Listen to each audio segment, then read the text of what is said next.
அனைவருக்கும் வணக்கம். அருட்பெருஞ்சோதி அருட்பெருஞ்சோதி தனிப்பெரும் கருணை அருட்பெருஞ்சோதி.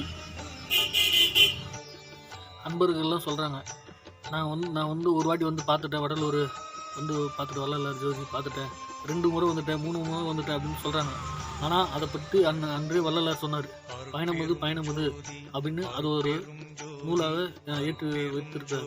அது வந்து இப்போ நான் சொல்கிறேன். ஒரு வாட்டி வந்துட்டேன், நான் 2 வாட்டி வந்துட்டேன், 3 வாட்டி வந்துட்டேன், 1 வாட்டி 2 வாட்டி வந்தால் போதாதா அப்படின்னு அதை பற்றி ஒரு நூலாக ஏற்றிருக்கார். அதை பற்றி இப்போ நான் சொல்கிற கேளுங்க.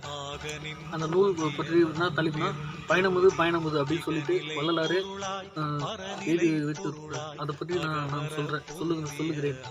ஒவ்வொரு நாளும் அது புதிதாம், வடலூர் பயணம் அது இனிதாம், தொடர்ந்து வர காரணம் சொல்கிறேன் கேளுங்கள்.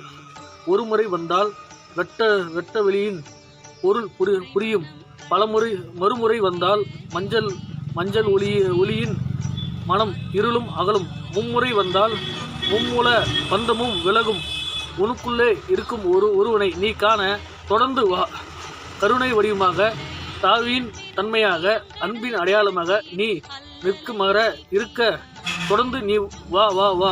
வடலூர் பயணம் இது, வரம் தரும் பயணம் இது, வந்தால் பெறலாம் நல்ல வரம் நீ.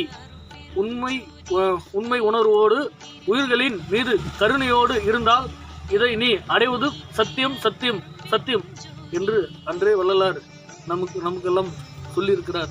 அதனால் 1 வாட்டி வந்தேன், 2 வாட்டி வந்தேன், 3 வாட்டி வந்துட்டேன், பார்த்துட்டேன், நான் வடலூர் பார்த்துட்டேன், ஜோதி பார்த்துட்டேன், தைப்பூசத்துக்கு மட்டும் வரேன் அப்படின்னு அதை வந்து சொல்ல. ஒரு பயணத்துக்கும் ஒரு பொருள் இருக்குது, ஒரு பலன் இருக்குது.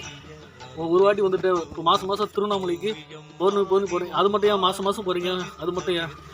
அதனால் மாதம் வந்து இப்போ நான் இது பார்த்தேன் அது பார்த்தேன் அப்படின்ட்டு அதுக்கு தான் வந்து வள்ளலார் சொல்லியிருக்காரு. வடலூர் வந்தால் பெறலாம் நல்ல வரமே அப்படின்னு. அது வந்து உண்மையில் உண்மை, சத்தியம் சத்தியம் சத்தியம். நன்றி.